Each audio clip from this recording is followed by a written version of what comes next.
Bande passante, l'info décryptée, un podcast de la Provence et Radio Star. Audrey Savournin.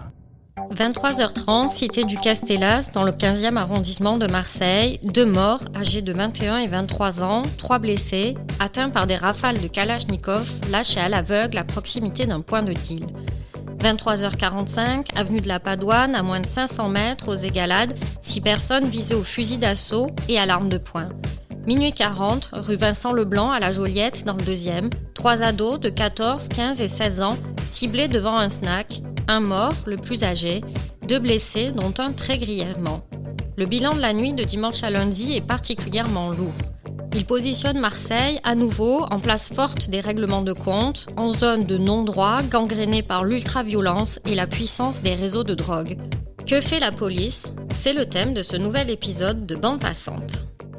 À mes côtés pour en parler, Florent Bonnefoy, journaliste, fait diversier à la Provence. C'est lui que vous avez pu écouter dans l'épisode consacré à la guerre des réseaux de la Cité de la Paternelle, toujours disponible sur laprovence.com et sur toutes les plateformes.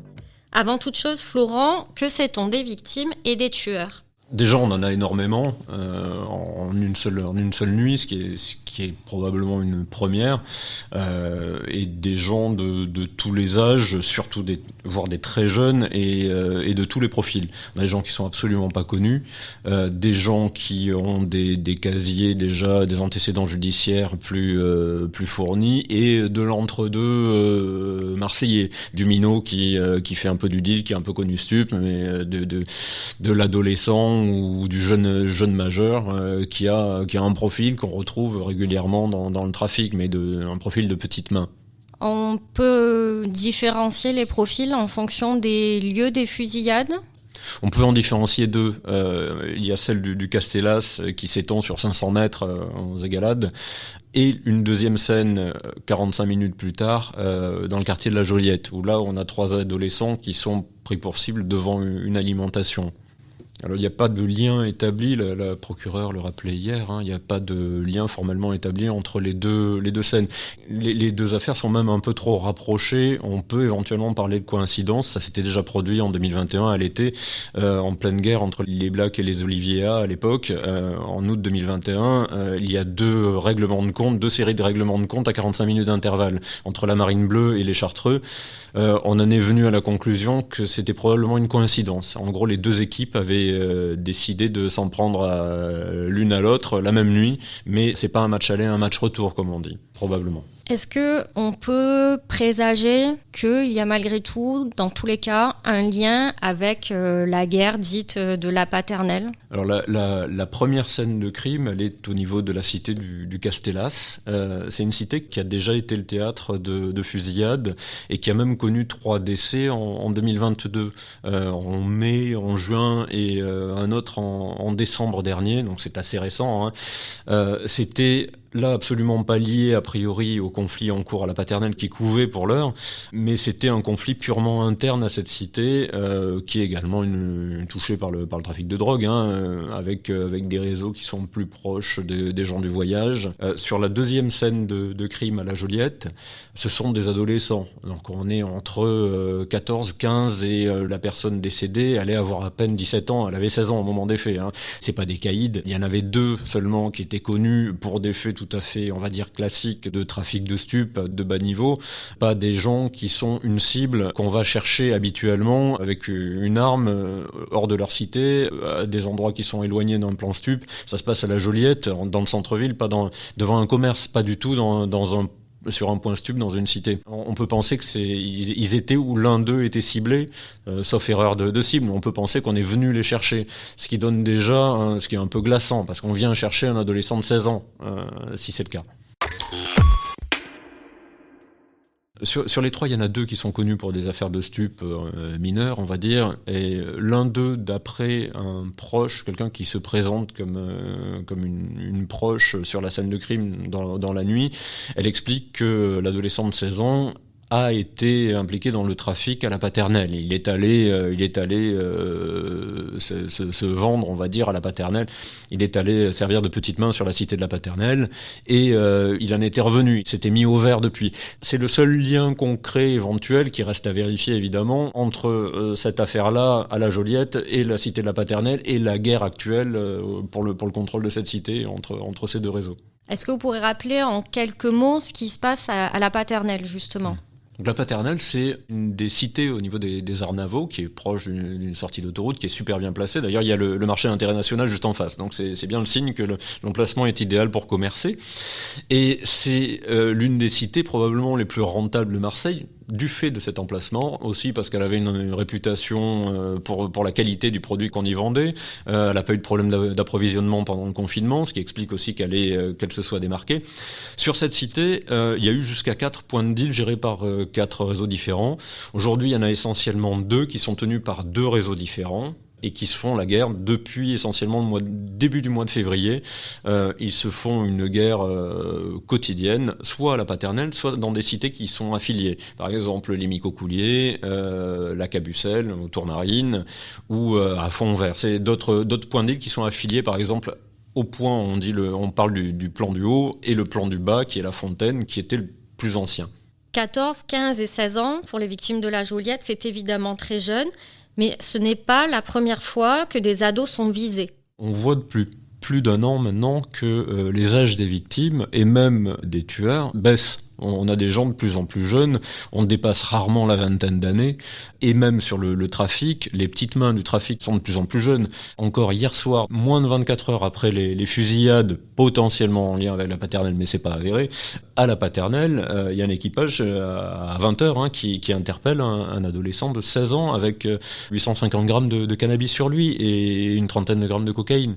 Ça veut dire qu'on ne cible plus les têtes de réseau, mais ses petites mains. Il y a eu, pas une polémique, mais il y a eu un débat sur l'emploi de l'expression règlement de compte, qui était une expression purement policière, qui était une façon de classer quelque part les faits d'homicide volontaire sur fond de trafic de stupéfiants. Ça répondait à des critères, il fallait que la personne soit haut placée, disons, dans la hiérarchie du trafic, il fallait qu'il y ait un mode opératoire, que ce soit prémédité, que ce soit donc un assassinat, que ce soit fait avec du calibre assez important, de la Kalachnikov, des armes de guerre, ou en tout cas qu'il y ait un mode opératoire, un vrai assassinat on va dire dans les règles de l'art. Cette notion-là, elle se périme peu à peu, elle n'a plus vraiment de sens, parce qu'on voit que dans les victimes, qu'elles soient décédées ou souvent grièvement blessées, en tout cas prises pour cible, on n'a plus des gens qui sont dans le haut du spectre, ou très peu. On en a encore un petit peu à la marge, souvent des gens plus âgés d'ailleurs, mais l'essentiel des victimes, ce sont des gens qui ont une dizaine, voire une vingtaine d'années au maximum, et qui sont abattus comme des caïds.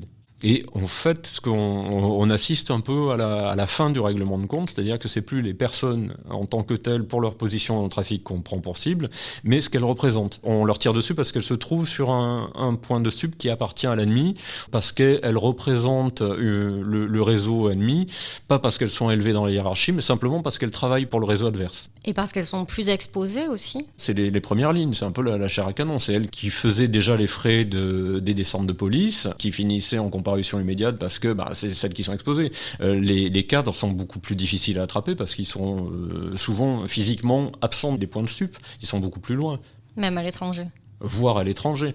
Ils sont en France ou à l'étranger, mais on ne les voit quasiment jamais physiquement sur les plans stup, très très rarement. 3 fusillades en un peu plus d'une heure, ça marque les esprits, mais ça marque aussi parce que les rafales et les tirs s'enchaînent déjà depuis plusieurs semaines. Alors on était habitué à un rythme, disons, hebdomadaire et souvent le week-end de fusillades pour une raison ou une autre, pas toujours établie ni comprise. Mais depuis février, on assiste à quelque chose qui est devenu quasi quotidien, d'abord quotidien, souvent relié quasiment à 100% au conflit autour de la cité de la Paternelle. Et on est passé dimanche dernier à quelques heures. C'est-à-dire qu'en l'espace de 3-4 heures, il y a 3 faits en fin d'après-midi, en début de soirée et en milieu de soirée, à Fond-Vert, à la Paternelle, des fusillades dans un camp puis dans l'autre, à quelques heures d'intervalle. Et là, ce dimanche, c'est plus des heures, c'est des minutes. C'est-à-dire qu'on a 45 minutes entre 2 faits, mais qui en même temps n'ont peut-être pas de lien entre eux.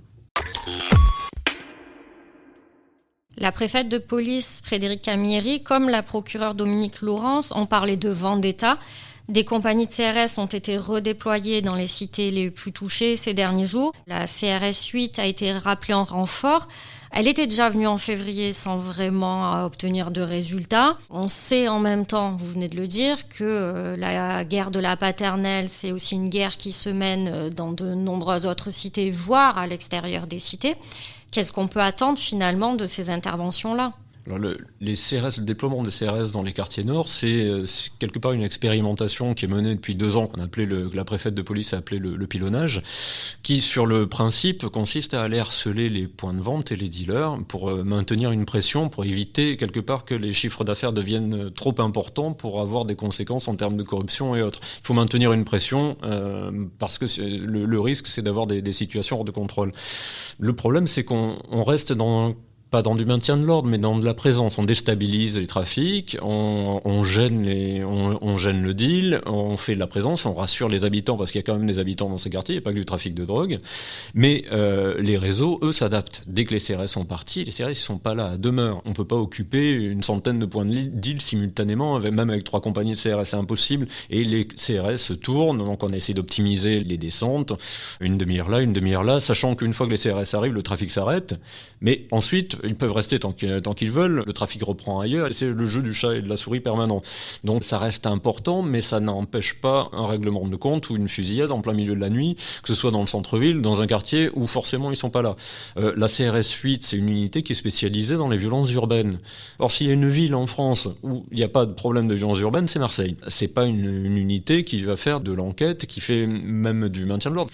Donc on envoie la CRS 8, c'est une façon de dire on fait quelque chose. Et le ministre a dit je vais réagir parce que forcément il faut faire quelque chose. Ça donne l'impression que l'intrigue avance. Mais d'ailleurs la CRS 8 elle arrive, le lendemain elle est déployée, le soir même il y a une fusillade dans un quartier où elle n'est pas. Forcément elle peut pas être partout.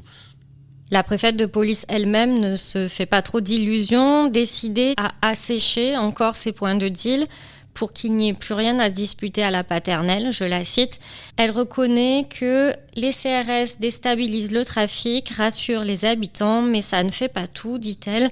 Ce n'est pas ça qui va éviter une fusillade en pleine nuit. La clé, c'est le travail judiciaire. Pour monter d'un cran dans le réseau, il faut mettre le paquet sur la PJ. Est-ce que c'est une remise en cause de l'efficacité de ce pilonnage que vous évoquez et qu'elle a beaucoup mis en avant jusque-là ? En fait, c'est un peu comme la lessive. Il faut une double action. C'est pas simplement on envoie des CRS et puis tout rentre dans l'ordre. Les CRS, ils vont déstabiliser ponctuellement, mais s'il n'y a pas de travail de fond derrière, de travail de police judiciaire pour démanteler les réseaux, en fait, on coupe simplement, c'est comme le bambou. Vous coupez les parties aériennes, mais les rhizomes, ils continuent à progresser et ça ressort toujours. Dès que vous arrêtez de couper, ça ressort et vous pouvez pas couper partout tout le temps. C'est exactement ce qui se passe avec le trafic de stupes. C'est pour ça qu'il faut coupler le mode visible, qui est un peu la présence policière, qui est aussi de la communication, et en parallèle, la lutte au long cours sur les réseaux, qui là relève purement de la police judiciaire, c'est-à-dire pas seulement de la brigade criminelle qui enquête souvent a posteriori forcément sur les règlements de compte, mais aussi la méthode proactive qui avait été mise en place notamment à Marseille, qui consistait à suivre les réseaux avant qu'ils passent à l'acte pour essayer de les démanteler avant qu'ils aient le temps de tuer quelqu'un. Ça nécessitait une connaissance très fine de ces réseaux criminels qui sont assez nombreux en plus. Mais tout ça, ça demande du temps. On n'est plus dans le même temps que... Là, on parle de fusillade toutes les 45 minutes ou toutes les heures. Pour démanteler un réseau, c'est l'antenne OFAST à Marseille travaille sur des réseaux pendant 1 an, 2 ans. Juste préciser l'OFAST, ce que c'est. C'est l'office anti-stupéfiant. En fait, c'est la brigade des stupes. Avant, on appelait ça la brigade des stupes de la police judiciaire. Ça se fait pas du jour au lendemain parce que c'est des choses tentaculaires. C'est des gens qui sont extrêmement prudents, qui sont extrêmement chevronnés, qui connaissent ces techniques d'enquête, qui sont souvent à l'étranger. Donc, ça demande un travail de souris. Et à côté de ça, vous avez des saisines qui se multiplient. À la brigade criminelle, vous avez des groupes qui travaillent sur une 60aine d'affaires en même temps. C'est monstrueux. Ils n'ont pas le temps de travailler sur le fond parce que toutes les nuits, ils se retrouvent sur une scène de crime à prendre un autre dossier. Cette méthode proactive d'enquête de fond, elle a été abandonnée, mise en retrait ? La méthode proactive, donc, qui consiste à travailler sur les réseaux avant qu'ils passent à l'action, elle a été surtout développée par l'ancien directeur zonal de la police judiciaire à partir de 2016, je crois, qui était Éric Arella. C'est ce directeur qui est limogé en octobre dernier lors de la contestation de la réforme de la police nationale par les effectifs de la police judiciaire, notamment à Marseille, où il y a un rassemblement qui passe très mal auprès du ministre de l'Intérieur, qui demande la tête du directeur de la police. Cette réforme, elle a déstabilisé la police judiciaire parce que il redoute d'être fusionné avec les effectifs de la sécurité publique à une échelle départementale qui est pas du tout adaptée à certaines enquêtes, notamment des réseaux de trafic de stupéfiants qui vont bien au-delà de l'échelle départementale, qui a démobilisé les équipes, qui leur a mis un coup au moral énorme et surtout qui crée une incertitude sur l'avenir. Ils étaient déjà saturés de travail. Là, on se retrouve en plus avec un combat à livrer en interne. Ça a fait énormément de mal et ça fait toujours énormément de mal parce qu'il y a des gens qui sont extrêmement inquiets sur l'avenir, sur leurs moyens d'enquête, d'autant que la police judiciaire, ça a été la voie royale, notamment la crime, pendant des années. C'était le rêve de tout policier. C'est devenu des services qui peinent à recruter. En 2023, il y a 21 postes qui ont été ouverts pour renforcer les effectifs à Marseille.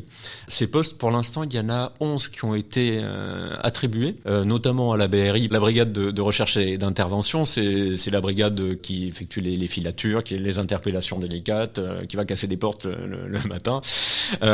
Ces effectifs-là, ils ont été pourvus. Il reste une dizaine de postes et on manque de candidats, de profils qui collent. C'est des profils surtout pour lutter contre le blanchiment, sur des profils plus financiers qui sont plus rares dans la police et surtout. Même à la crime, plus personne n'a envie de se lever toutes les nuits pour aller ramasser des étuis et des cadavres. Renforcer la PJ, remonter les filières, lutter contre le narcotrafic international, insiste le maire de Marseille Benoît Payan, qui demande à l'État d'amplifier ses efforts. Cette lutte, écrit-il sur Twitter, nécessite la mobilisation plus forte encore de la justice, des douanes, de la police technique, scientifique, financière. Il faut frapper fort les réseaux financiers et le trafic des armes dès maintenant. Quand la maire adjointe Samia Ghali réclame, elle, une action plus forte de l'État en matière de sécurité, l'adjoint chargé de la sécurité, justement, Yannick Ohanessian, insiste sur le manque de moyens alloués à la justice pour accélérer, dit-il, et mener des enquêtes pour remonter les filières. Est-ce que c'est là que le bât blesse, dans le manque d'effectifs pour remonter les filières ? Le problème pour remonter les filières, c'est qu'il faut des moyens, il faut aussi du temps. Et il y a un décalage entre le temps des fusillades qui est devenu quotidien et celui des enquêtes qui peut durer 1 an, 2 ans, qui est incompressible. Donc c'est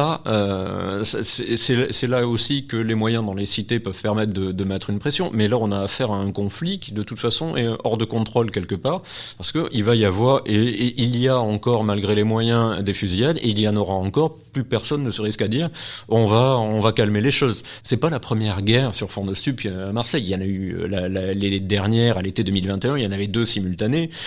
Qu'est-ce qui les a arrêtés ? C'est pas les descentes de police, c'est pas les CRS, c'est pas les effectifs dans les cités. C'est le travail de police judiciaire quand on a interpellé les têtes de réseau. On coupe les têtes et les réseaux sont perturbés. Et pendant quelques mois, on a la paix. Ça dure jamais très longtemps parce qu'en fait, la place est récupérée derrière. Vous avez des gens qui sortent de prison, des gens qui ont des velléités, des réseaux qui sont affaiblis, donc qui sont la proie d'autres réseaux. Ça ne s'arrête jamais, mais ça se calme quand vous coupez des têtes. Est-ce que ça se calme aussi quand un des réseaux abdique ou devient trop faible pour répondre ? Il peut y avoir des cas où on a un réseau qui l'emporte totalement sur un secteur. Regardez par exemple à la Castellane, demandez-vous depuis combien de temps il n'y a plus une fusillade à la Castellane. Parce que vous avez un réseau qui est monumental, que personne ne vient contester parce que les types sont monstrueux, sont énormes. C'est la fin de cet épisode, merci de l'avoir écouté, merci à Florent Bonnefoy d'être passé par Bande Passante et à très vite pour un nouveau rendez-vous de décryptage de l'actu locale sur laprovence.com et sur toutes les plateformes.